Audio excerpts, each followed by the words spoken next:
Welcome to the Qasim Rashid Show, a civil rights lawyer here to expose all forms of injustice with a sprinkling of dad jokes in between. Here's your host, Qasim Rashid. Good morning and peace be upon you this beautiful Sunday, wherever you're tuning in from. My name is Qasim Rashid, and this is the Qasim Rashid Show here on Sirius XM Urban View Channel 126, the most awesome show in the multiverse. Thank you all for tuning in. I'm grateful for your time, for your texts, your tweets, your emails, your notes. Grateful you all are subscribing to me on Substack as well. It's been brilliant watching our community grow. And we've got a great show lined up for today as well. We've got Salaam Bhatti returning to the show. Salaam is one of the lead scholars nationally on poverty law, specifically on food access. He works for an organization called FRAC. So I will be making what the FRAC jokes pretty soon. But FRAC is the Food Research and Action Center. He is their SNAP director, Supplemental Nutrition Assistance Program director. The goal is to educate the public on food access and encourage lawmakers to pass a stronger farm bill that actually protects SNAP, especially right now with the effects of inflation on grocery stores still resonating and food being much more expensive than it needs to be. Salaam's job is, how do we make sure people stop going hungry? It's a pretty noble initiative. And, we often talk about how, the stock market's doing great and unemployment's low. And what those data points don't take into account is underemployment, the fact that people are working multiple jobs, 2-3 jobs at a time, and the fact that 1 in 6 Americans are still food insecure. 1 in 9 children are food insecure. He's worked in this space for well over a decade. Like I said, he's one of the lead scholars nationally in this space. He's had some great accomplishments when he was earlier at the Virginia Poverty Law Center, which was one of the first places I ever worked as well as a young lawyer. But we're going to have him on in a second. Before we bring Salaam on, though, I want to talk a bit more about this line of attack from Trump on immigrants. And if you were unfortunate enough to listen to the Twitter spaces between Trump and Musk, you know what I'm talking about. It's gotten pretty bad, and it's gotten pretty deliberate in attacking immigrants. And what frustrates me about this whole thing isn't just the lies and misinformation. I mean, that's kind of obvious, right? But just this whole kid gloves approach from legacy media, refusing to acknowledge that this is not a controversial take or this is not a racially charged statement. This is white supremacy. Flat out. Just call it what it is. Like, what more must Donald Trump do to make clear, that his anti-immigration stance is focused on one thing and one thing only, advancing white supremacy? And how much longer will legacy media be complicit in this? His entire campaign, and in particular his campaign against immigrants, is rooted in and fueled by white supremacy. It's this fear of white displacement, the great replacement theory, this anti-Semitic theory that these racists and white nationalists put forward. And the irony of all this to me is the only people who actually engaged in this great replacement so-called theory is when European colonizers mass murdered indigenous Americans and replaced them. It's like I had this MAGA lady in Ohio. Somebody sent me her video about how Middle Eastern speaking and Spanish speaking people are conquering her Columbus town, and there are only foreigners left now, and she feels like she's being conquered. I mean, she's living in an upper middle class town, but because there are less white people, now she's feeling conquered. I mean, just the projection and the self-victimization of these white nationalists is absurd. But they're doing it because of their holy, great God that they've turned Trump into, lowercase g, just to be sure. And so you might have seen his latest racist anti-immigrant tweet. It basically says, from Trump's war room, it says, import the third world, become the third world. And it's got 2 photos. On the left side, it says your neighborhood under Trump, and it's just a neighborhood with an American flag in front of the house. On the right side, it says your neighborhood under Kamala, and it's a bunch of black people and some brown people as well. And so it's a pretty clearly racist tweet. It's from the Trump campaign. And it says that basically saying under his administration, we're patriotic and Under Kamala's administration, Black people are out of control and dangerous. And so be careful, right? I mean, this isn't just a dog whistle. This is like a foghorn of white supremacy. It's designed to incite fear and hatred. It's designed to activate a racist base. And it's not an isolated incident either. It's the latest in Trump's lifelong hatred of non-white immigrants. It's a view that he's successfully weaponized to rally his racist base, to try to win back the presidency, which he's desperately trying to do, knowing full well if he doesn't, he's probably going to prison for a long time. And if, like I said, if you were unfortunate enough to listen to Trump's racist exchange with Elon Musk on Twitter Spaces, you know what I'm talking about. They painted immigrants, particularly undocumented immigrants, as criminals, as drug traffickers, as a leech on the economy. And the thing is that, or as a threat to the country with crime. But the fact is that this is not only a false narrative, it's deeply hypocritical. And so I wanted to spend the first part of the show today kind of debunking some of these absurd claims made by Trump and Musk, because I want you to be empowered and informed on this data and these facts, so that when you have that racist uncle spew this MAGA nonsense, you know how to respond to it. First claim, that immigrants increase crime. I've always been fascinated by this claim because it's completely false, but the data just shows how false it actually is. In reality, immigrants, including undocumented immigrants, have lower crime rates than native-born U.S. citizens. And this isn't just like a new phenomenon. The Northwestern University study looked at this data, not just over the last decades, but over centuries. They looked at data going as far back as 1870, and they found this, and I'm quoting them. They said, using incarceration rates as a proxy for crime, a team of economists analyzed 150 years of U.S. Census data and found immigrants were consistently less likely to be incarcerated than people born in the U.S. They also found, beginning in 1960, the incarceration gap widened such that immigrants today are 60% less likely to be incarcerated than U.S. born. Our study shows that since 1870, it has never been the case that immigrants as a group have been more incarcerated than U.S. born. End quote. And I want you to pay attention to this 1960 thing, because it was around the 1960s that non-white immigration became a thing, right? Before then, it was basically banned. In fact, it was effectively banned in Thin versus United States in 1924. But starting in the 1960s, due to the advocacy of Black civil rights leaders, Asian Americans and other non-white immigrants began to come through. And what happened to the crime rate? It plummeted. So what that means, what these white nationalists don't want you to realize, is that even white immigrants had lower crime rates than US-born white people. But when you had brown immigrants come in, that crime rate decreased even more. So brown and Black people have an even lower crime rate than white immigrants. It's wild, but you would never hear that listening to Trump. Because in reality, the more immigrants you have in your neighborhood, the statistically lower the crime rate is in your neighborhood. Let me say that again.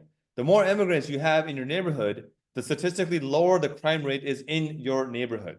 This myth about crime that Trump and his allies are perpetuating is just pure xenophobia. It's pure Nazi propaganda. Don't fall for it. Claim two, undocumented immigrants are by definition criminals. And the argument goes, well, hey, they're here undocumented. They're not supposed to be. That's a crime. They're criminals.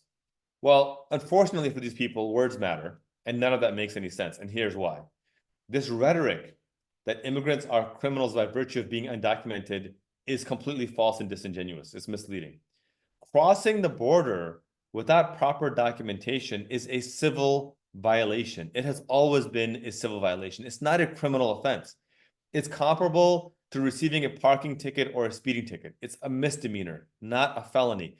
And these words matter, because if you're going to argue that crossing the border undocumented is a criminal felony instead of a civil offense, then you are also elevating a speeding ticket going 15 over as a criminal offense for which you should be arrested and sent to prison. A parking ticket where you let the meter expire and you let your car there, that's a criminal offense as well. You should be going to prison for that. I don't think you want that. No sane person would want that. Moreover, the process to apply for asylum, which, by the way, is a legal act protected by US and international law, that process necessarily requires crossing the border without documentation before applying. Asylum is legal immigration. And so to call undocumented immigration a criminal felony would mean that you're undermining nearly 80 years of asylum law that was created after World War II, after the Holocaust, to ensure that that would never happen again. So again, you can't just ignore the facts and make up words just to suit your narrative. Undocumented immigration is not something I'm encouraging, but it's certainly not a criminal offense as MAGA is trying to make it out to be. Claim 3, undocumented immigrants pour drugs into America. Again, this is a truly malicious lie, and the data is staggering at how much drugs are not an immigrant problem, but a US citizen problem committed by US citizens. And in fact, US policies to restrict documented immigration, to restrict asylum, has actually exacerbated this drug crisis. Brookings did a detailed study on this, and they found these 3 data points, which blew my mind.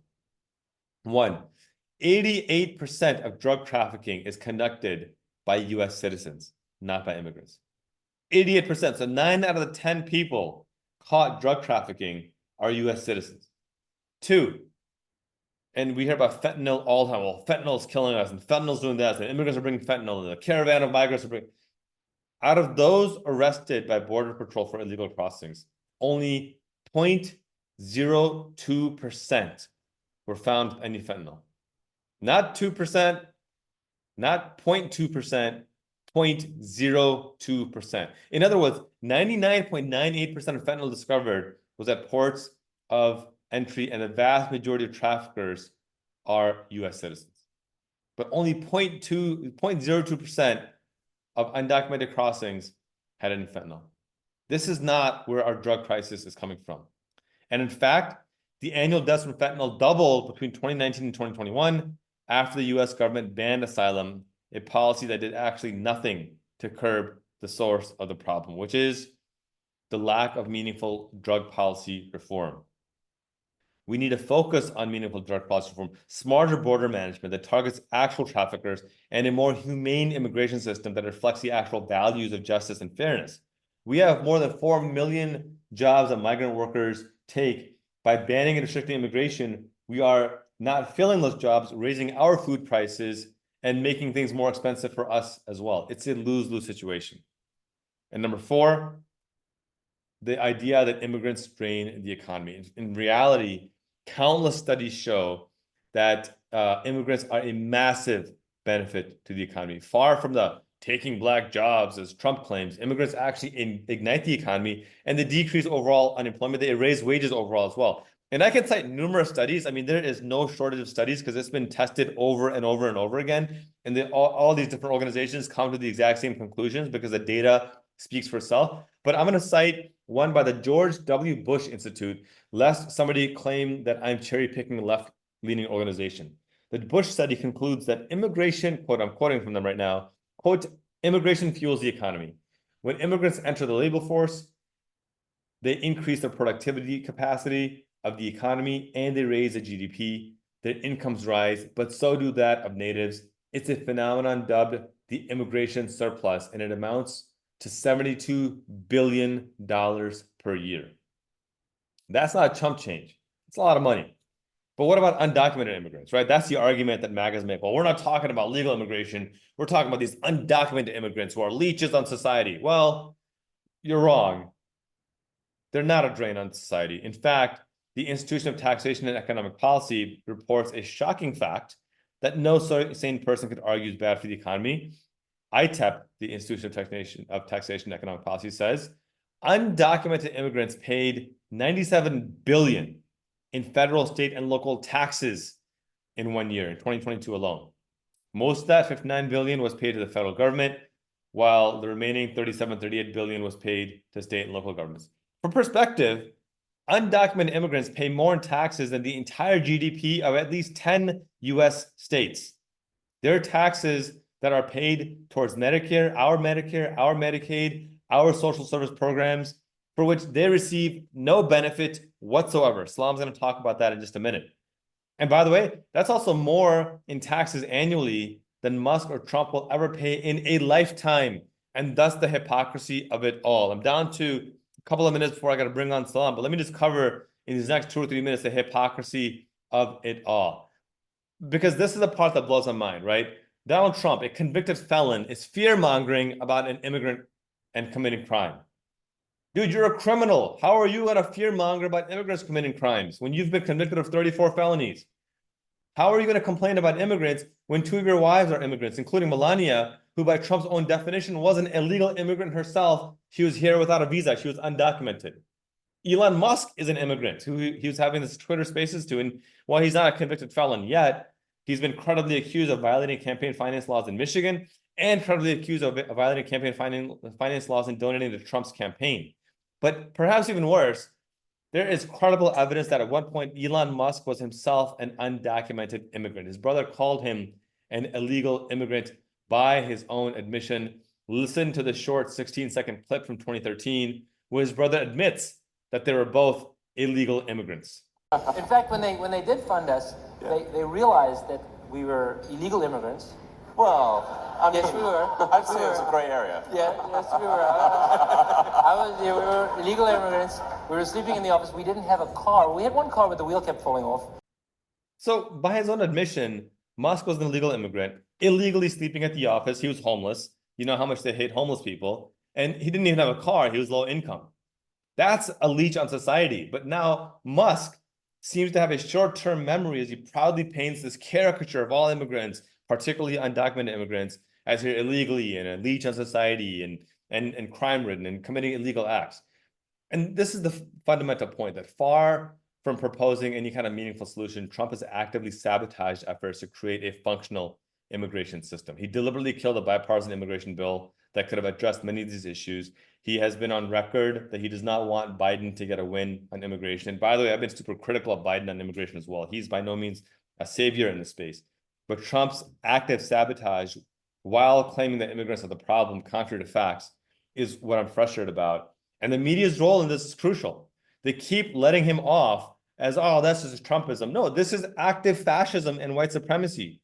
He's using race and ethnicity as weapons to divide and conquer. This is, America's Hitler, as J.D. Vance likes to call it. It's not just politics as usual. It's an existential threat to the fabric of our society. We need to confront this white supremacy head on. Only then are we going to be able to build a more equitable and just society. All right, rant over. When we come back from break, we're going to welcome Salaam Bhatti. As I mentioned, he's one of the nation's leading scholars on poverty law, on how to make sure you can get access to food. And if you're listening and you're struggling with making ends meet, struggling to get food on the table, you're going to want to listen to this because he's going to have some great tips and advice on how to make sure you can do that. You're listening to the Qasim Rashid Show here on Sirius XM Urban View Channel 126, the most awesome show in the multiverse. We'll be right back with Salaam Bhatti after this break.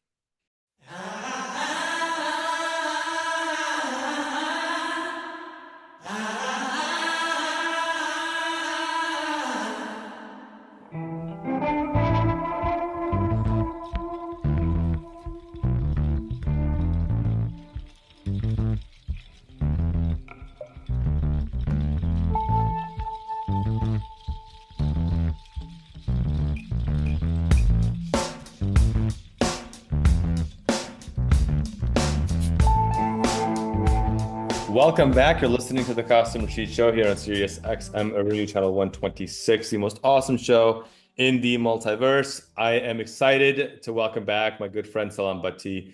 As I mentioned in the intro, Salaam is one of the lead scholars on poverty law in this country. He works for the Food Research and Action Center, FRAC, and he is fracking awesome as their SNAP director.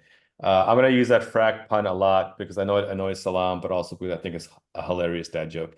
Salaam has worked in the poverty law space for well over a decade. Previously, he was deputy director at the Virginia Poverty Law Center, where he worked with the Virginia State Legislature to expand SNAP access to more than 25,000 households, which to me, that's what heroes do. They make sure people have food in their bellies. And he did that for tens of thousands of people. He also served as director of Virginia Hunger Solutions, where he supported the initiative's mission of eradicating hunger in the Commonwealth of Virginia. Now he's working at FRAC, which is a national organization working on trying to solve the hunger crisis nationally. He's a lawyer. He's a part-time stand-up comic. He's a father of two amazing kids. He married up to a wonderful wife somehow, and somehow we got some time with him today. Salaam, thank you for being here today. I don't know what the frack you're talking about.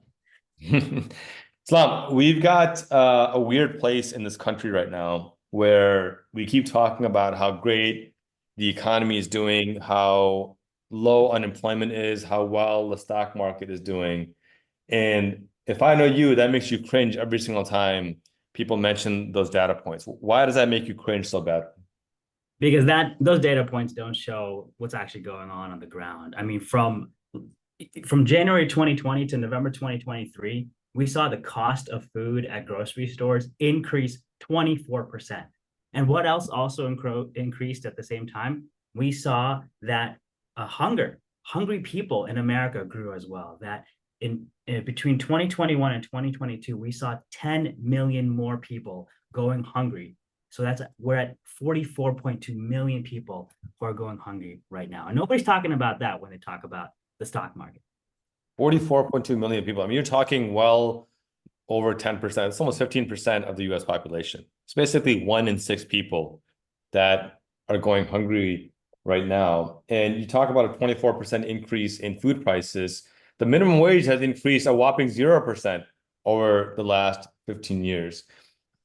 Help make sense of this. How do we get to a place where unemployment is as low as it is historically, but hunger is as high as it is? How do you reconcile what seems like a contradiction? Not increasing, but wages overall are stagnant, not increasing to match all the inflation, all the hyperinflation, all the corporate greed that we're seeing. It's not matching the rent that's increasing. And I won't even say mortgages because, my generation is probably never going to become a homeowner.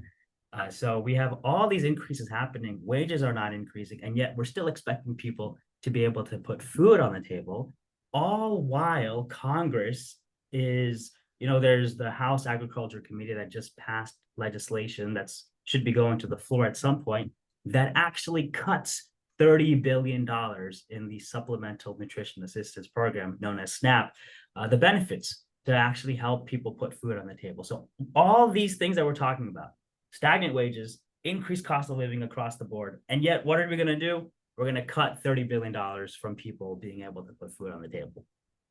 That part is mind-boggling to me. I mean, Republicans have made this kind of initiative to criminalize access to food. And there's kind of like that iconic picture side by side of Tim Walz, Democratic governor from Minnesota, running for a VP now, where the children are like swarming him because he's signed a bill providing free lunch to everyone, which I think is amazing, especially somebody who grew up low income and needed food access. And then it juxtaposes this to the second picture of Sarah Huckabee, governor of Arkansas, MAGA, right wing, as nut jobbery as you can get, signing a bill kind of legalizing child labor. And these kids look like death. Like they're like, what have you done to me? And Republicans have made it their priority to ban SNAP access. And what bothers me so much about that is their whole mantra. And I know you can't get into politics because you're in the nonprofit space, so I'll rant about this and you can just comment as you're legally allowed to do. But what bothers me so much about this is if you look at the top 10 states that are reliant on federal welfare benefits, 9 of them are Republican states, right? 9 of them have been under Republican control for generations. And they get more federal welfare than any other state, yet they have the audacity to say, pick yourself up by your bootstraps, right? You got Mississippi committing fraud with Brett Favre, never liked him anyway, and then demonizing welfare access, harming Black and brown people even more because Mississippi is also the blackest state in the country. So I guess to put all that together, how much of this is based on actual economic policy and how much of this is based on just good old-fashioned trickle-down economic scam and racism? In these cases, it always comes down to the cruelty is the point. There is no science behind it. There's no math behind it. And these are, universal languages that would make things make sense. But there's no logical conclusion as to why people want to cut SNAP right now, or ever really. Now, what's really important to also realize is that SNAP is an economic investment, it's an economic driver. It stimulates the economy when it's down. So we know that every dollar in SNAP benefits that's spent in the local community stays in that local economy and generates between $1.50 and $1.80 in economic activity. Now, what does that mean? That means that for anytime somebody receives SNAP benefits, it's spent within 3 weeks of receipt. So it is a quick injection into the economy, and money is best when it is circulating, when it is right involved in the local economy. So the grocery store is able to keep its lights on, keep its workers employed. It pays for the truck driver to transport the food from the farm. It pays the farmer to help grow the crops. And so it is an economic stimulant. And what we saw, Qasim, when the emergency allotments, when the maximum benefits during the pandemic that every household received and every SNAP household received, when those ended last year, we saw grocery stores report billions in losses because that money was just removed from the system. And so what's important to note is that sometimes when people get some sort of tax break or tax cut, they'll keep that money in an offshore account and it never sees the light of day again. But when 40 million people in America receive SNAP benefits, they spend it within 3 weeks. I saw a headline, again, side-by-side headlines. One said, billionaires increased their net wealth 2.9 trillion during the pandemic. And the second one said, working people lost 2.9 trillion in wealth during the pandemic. It's like, gee, I wonder where that goddamn money went, right? You've got these, and I get so angry about it because you got these billionaires who have more money than they will ever need in 100 lifetimes saying, I want more, right? All they do is sit there and they just count their money thinking it's going to make them immortal, when in reality, it's just killing people and making them suffer untold harms. Because there's also the residual effects of that, right? When you don't have access to food, it's affecting your health. It's increasing your healthcare costs. It's increasing your rates of diabetes. It's preventing detection for cancer and stroke. And it's causing more mental depression, causing higher rates of suicide, causing higher rates of crime. It's a vicious cycle. And so you're not wrong. You're not pulling things out of thin air. There's actually research, peer-reviewed research that backs exactly what you just said. And the fact that we know all this and it still doesn't change hearts and minds of people in power is what really is troubling. And so if you're just tuning in, we're talking to Salaam Bhatti, one of the nation's lead scholars on food access and combating poverty. And so let's talk about solutions, because I think it's pretty well established, especially people who are listening. Many folks listening, at least 1 in 6, are struggling with food access. And first, I want to point out, we got to get away from this taboo of, I don't want to ask for help because it's embarrassing to say that I don't have food access or that I'm low income. This is not a personal failure. We have a societal failure that people don't have food access. And I will argue with anyone about this. Hunger and poverty is not a personal moral failing. Our society has made it that, but it's not, right? And that's the viciousness of the society, that the lack of social infrastructure makes poverty inevitable. And then the social taboo on that poverty makes getting out of that cycle impossible. And that's fundamentally immoral and wrong. And so if you're listening and you're struggling, shed yourself of that shame. There's no shame to be had here.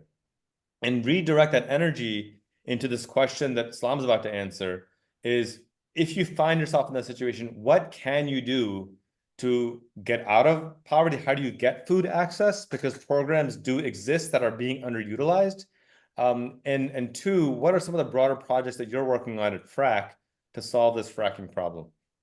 Yeah, absolutely. So when people do fall into a need for the safety net, and that's what it is a safety net. And unfortunately, our government has put that safety net so far down on the building so that when you fall out of an upper level story, you're going to go all the way down and it hurts. We need that safety net to be raised so that when you do fall, that you have a quick cushion and you can get back to where you were and thrive.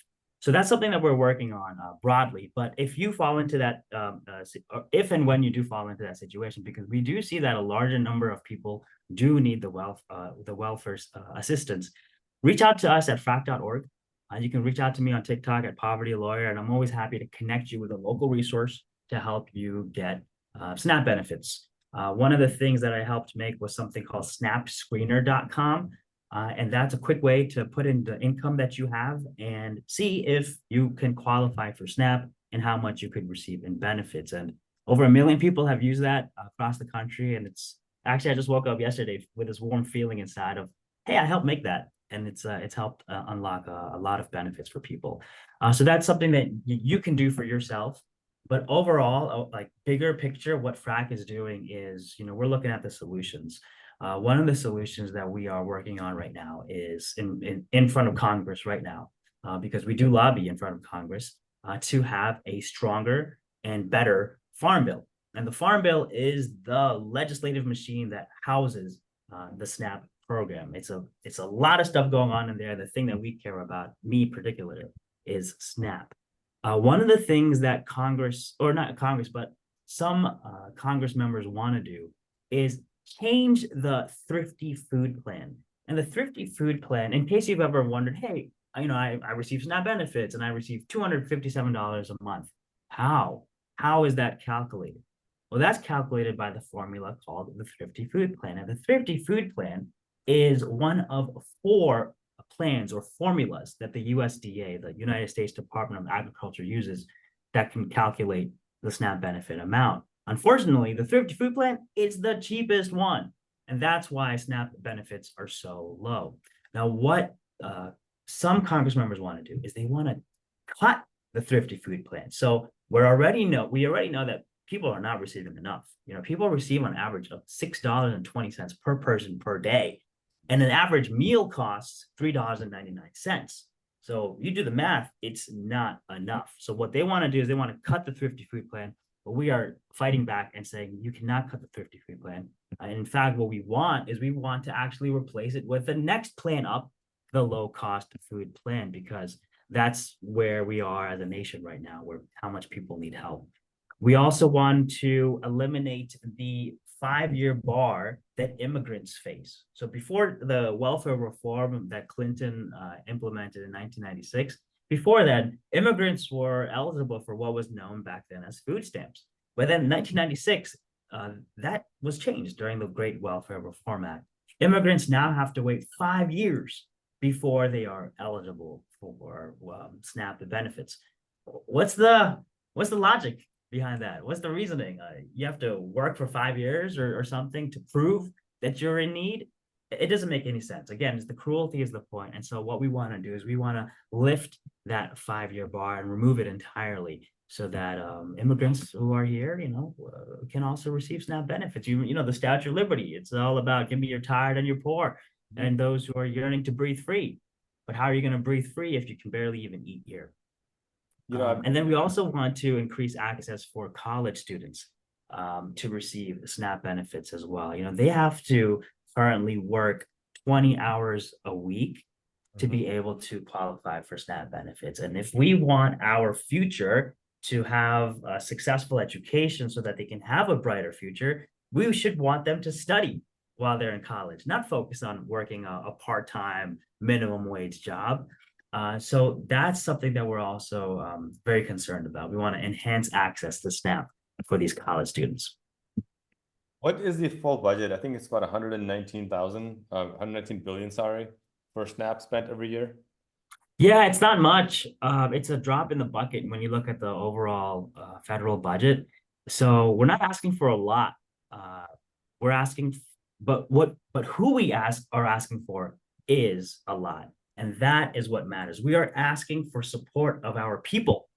And the government should put all the money in supporting its people instead of tax cuts or the military-industrial complex. Because if we don't have a strong population, then we're going to have a weak country. And we're seeing that happen right now. Yeah, I think you nailed it. I love that. If we don't have a strong population, we have a weak country. We're spending, I was looking at the Department of Defense budget, 2.1 trillion. Right, and the SNAP budget is 0.1 trillion, right? So it's like you're talking about a budget that's 5% of what we're spending on defense, which makes no sense whatsoever, because if people are starving to death, what are you defending in the first place? It's absolutely backwards. I mean, you list out a whole bunch of things. I think one of the things that I wish I knew when I was in college was that college students can qualify for SNAP, and they absolutely should. When I was in law school, I was flat broke, living off of student loans, not sustainable, not smart. And had I known that SNAP was an option, absolutely would have applied for it at that time as well. Every state, When I was in law school, I was in poverty as well, but I wasn't working. I would not have been eligible for SNAP benefits. I mean, it was hard enough for me to understand what I was reading. yeah. If I had to work 20 hours a week, forget about it. Yeah. There's no way. Absolutely no way. It's a system that isn't designed with the practical needs of people in mind. They think that they can make this like an assembly line. It just doesn't work that way at all. And I'm a big fan of this. I think you are as well. But I think one solution to this could be universal basic income as well. There's a recent study that just came out of New Orleans that they gave, I think, like 1,000 college students $200 a month for a year. And compared to the control group, they all had fewer missed classes, fewer illnesses, fewer examples of failed tests, higher grades, $200 a month. And all it did was it ensured that these college students had enough food to make ends meet, had enough resources to get by. This isn't rocket science we're talking about. This isn't charity we're talking about. This is an investment in the future that we're talking about. I saw a quote by a German who said that in Germany, we don't have charity, we pay our taxes, because taxes are supposed to cover the things that you Americans pay for with charity. And it's exactly right. I mean, this is where our taxes should be going. Every state is different, Salaam. Every state has its own processes and procedures. Mississippi is going to be different than California. It's going to be different than New York, different than Texas and Rhode Island and whatnot. What's the best way to figure out what the easiest way is to get SNAP access, depending on the state that you're in? Easiest way is go to snapscreener.com and you can use the drop down to just select your state and go through the prompts of your income, your expenses, and it should take you less than 3 minutes. And as soon as you click submit, you'll find out if you may be eligible, how much you may receive in benefits, and how to apply. Fantastic. I want to shift to one more really important topic. Any final notes on how folks can connect with you if they have questions about SNAP or eligibility, or basically just picking your brain?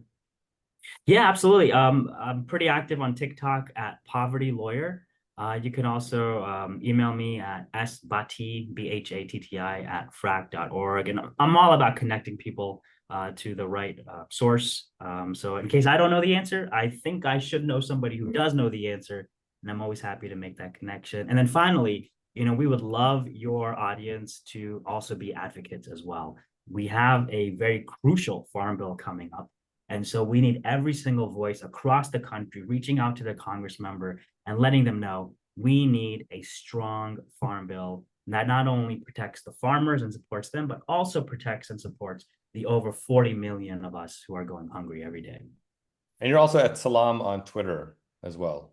I am on Twitter. At Salaam. I've seen a lot more of my audience go to TikTok, but happy to always help on Twitter as well. We got about 5 minutes left, and we've been talking to Salaam Bhatti, lead scholar in poverty law in the United States. I want to talk about one final thing in these last couple of minutes. Of all three Deadpool movies, which is the best, and why is it the third one? It's kind of like what that one basketball player said. Which one's your favorite ring? The next one.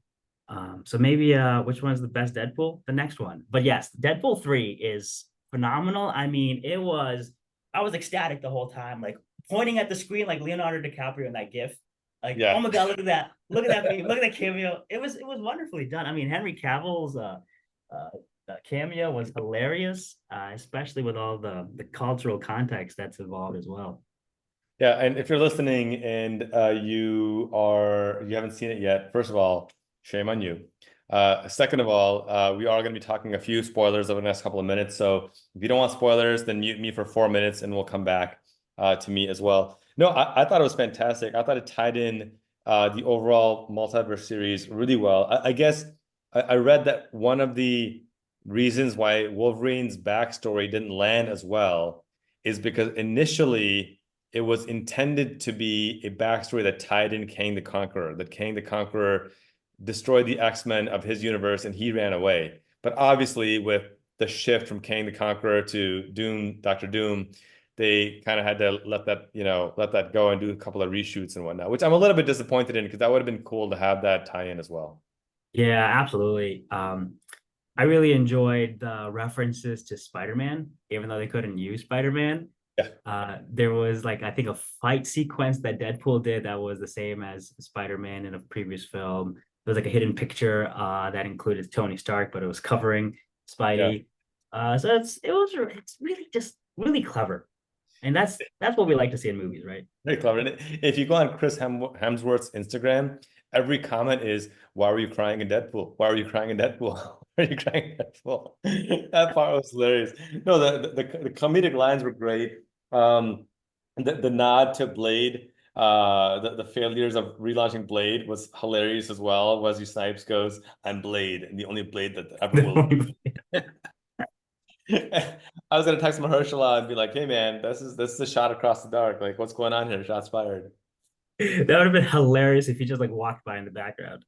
It would have been so good. No, and then the fight scene where they fight all the Deadpools, YouTube it and watch it. I've watched it like 6 times, and every single time there's like new details. Like you got Dogpool running in the background, you got Kidpool with the squirt guns, that's Ryan Reynolds' actual daughter, by the way.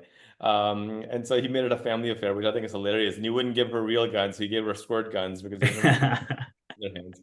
I thought it was extraordinarily well done. Yeah, I'm rewatching it in a couple of weeks with our good friend Alex. So hopefully he's not listening right now. Yeah. If he hasn't seen it yet, I gotta harass him. No, but Salaam, it's always a pleasure to have you on. If you could, in the last couple of minutes there, if you could just reiterate what's the best way to contact you via email and what folks can do to play a more meaningful role than tweeting on social media of how to get involved and make sure we're passing good policy. Yeah, go to frac.org and scroll down just a little bit. You'll see Road to the Farm Bill, and you'll see ways to get involved right there and how to, click to action, get in touch with the Congress members. That's the best way to go and a great start. You can reach out to me via, I think Twitter and TikTok is the easiest. So Twitter at Salaam, Salaam, and Poverty Lawyer over on TikTok. And always happy to connect people with the right resources. All right. Thank you, Salaam, for being here. I really appreciate you and really appreciate the work that you're doing. That is Salaam Bhatti, everyone. Someone I've known for a long time. I deeply admire. The work he's doing is critical because he's putting food on people's tables, and we can't have a strong country unless we have healthy and fed people. You're listening to the Qasim Rashid Show here on Sirius XM Urban View Channel 126, the most awesome show in the multiverse. We'll be right back after this break where we'll discuss the misogyny and racism infecting the Olympics, particularly what Jordan Childs is going through. Don't go away. We'll be right back after this break.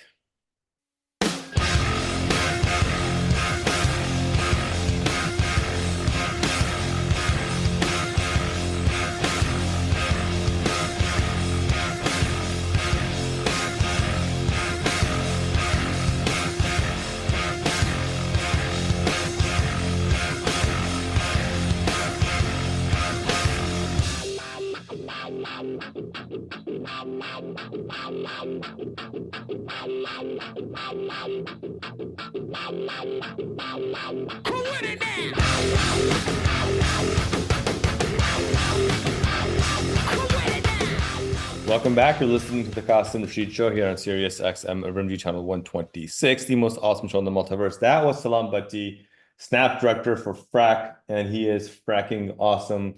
Definitely somebody to check out. You can follow him on social media at Salaam, Salaam.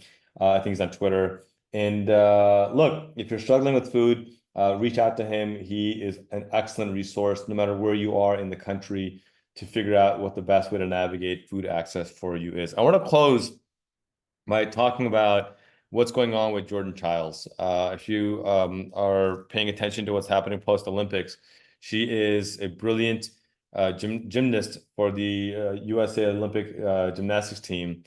And she is being stripped of her bronze medal. There's only 2 reasons an Olympian is ever stripped of a bronze medal, or of a medal, I'm sorry, period. Doping and cheating. Jordan Childs did neither. and yet the Olympic Committee is stripping her of her medal anyway. She initially placed 5th in the floor exercise due to a judging error. The judges didn't credit her properly for a difficult move she successfully performed. Childs appealed the error, and the judges reviewed the error, and they said, "Oh, you're right, we did mess up. Okay, we're going to give you the additional points. You get the bronze." But then the Romanian team, who got bumped out, protested and said, hey, Childs was supposed to appeal within a minute. She appealed in 1:04. And so that 4 seconds disqualifies her from appealing, and therefore we should still get the bronze. And the Olympic Committee said, oh, you're right. Okay, yeah, we're going to give it back to the Romanian team. And this is wild because despite Jordan Childs scoring better than the Romanian gymnast, they reversed the decision and gave the medal to the Romanian team. And it gets even worse. After all this, the USA team appealed again and said, hold up, here's evidence that we actually appealed it in 47 seconds. There's irrefutable video evidence that we did this in 47 seconds, under the minute, so give us our medal back. And what did the Olympic Committee do? They said, oh, sorry, our appeals decisions are irreversible. Even through irrefutable evidence, it's irreversible.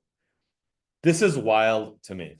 And it speaks to a troubling pattern of racism and misogyny at the Olympics that we just cannot afford to ignore anymore. A new study also came out, not a study, a new report also came out that the judge on the committee that awarded the bronze medal back to the Romanian journalist and refused to repeal it is also a consultant with the Romanian Olympic team. I mean, just the hypocrisy is revolting. So here's a young Black woman who did everything right, and she's stripped of her bronze medal. And despite recognizing a judge's error, her medal is instead given to a Romanian athlete who underperformed. And this is part of a trend. Imani Khalif, we've talked about her, an Arab woman, demonized maliciously with a false allegation about her gender. But the Italian woman she beat gets offered $50,000 from the IBF for quitting the match. Fortunately, Khalif won the gold anyway, and she's suing Musk and what's her face, J.K. Rowling, and I hope she wins all the money in the world for the abuse. But the IOC didn't really do much to protect her. Enraging.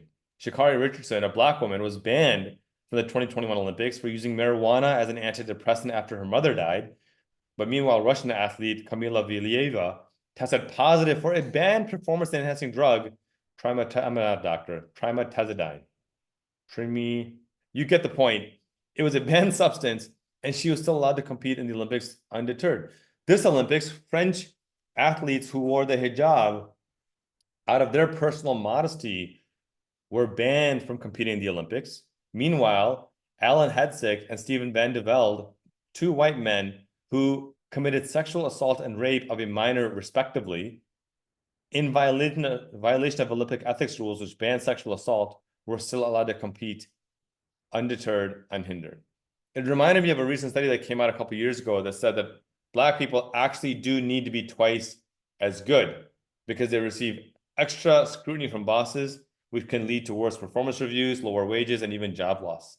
This is by the National Bureau of Economic Research. So it's a pretty legitimate organization and of Boston University. And so to keep a job, Black workers, the study found, must meet a higher bar. And this is exactly what we're seeing with Jordan Childs, right? There's numerous studies that also show that women are promoted less often than men, despite similar skill levels. And so in a near verbatim textbook example of anti-Black discrimination, Jordan Childs received unwarranted subpar scores. She got higher scrutiny. And then when she got the extra scrutiny, it was to rule against her. And even though she had clear evidence that she was better, it didn't matter at that point anymore. And the bottom line is basically this: an Olympics that allows white male rapists to compete unhindered, but bans women of color who choose to observe modesty. An Olympics that rewards white athletes who use performance-enhancing drugs, but bans Black athletes who use marijuana, which is most definitely not performance-enhancing. An Olympics that excuses mediocrity to award white women unearned medals, but conjures up excuses to deny Black women the rightfully earned medals, is an Olympics that betrays the very pillar of fair and just competition that the Olympic Games are supposed to exemplify. Jordan Childs earned her bronze medal. She did everything right. In my view, the IOC should not only ensure she gets her medal back, but they should issue a public apology for their insufferable incompetence, for the humiliation that they've caused, and for the disrespect shown to Jordan Childs. Forcing her to suffer the consequences of their stupidity is absolutely outrageous. It reeks of racism. It simply cannot stand. It's a stain on the IOC, and it mandates immediate remediation. That is, if the IOC actually desires to live up to the Olympic promise of fair and just competition. All right, my friends, thank you for tuning in. I appreciate you immensely. If you're listening on Substack, please do hit that subscribe button so that we can keep creating this content and keep fighting for human rights and holding legacy media accountable. Be sure to follow us on social media at Qasim Rashid across all platforms. We will continue to advance a show that builds on compassion, justice, and accountability for those in power. We've got a great show lined up next week. Be sure to tune in same time, same place at 10 a.m. on Sunday on Sirius XM Urban View Channel 126. My friends, be fierce, lead with compassion and justice, and continue speaking truth to power. Till next week, peace.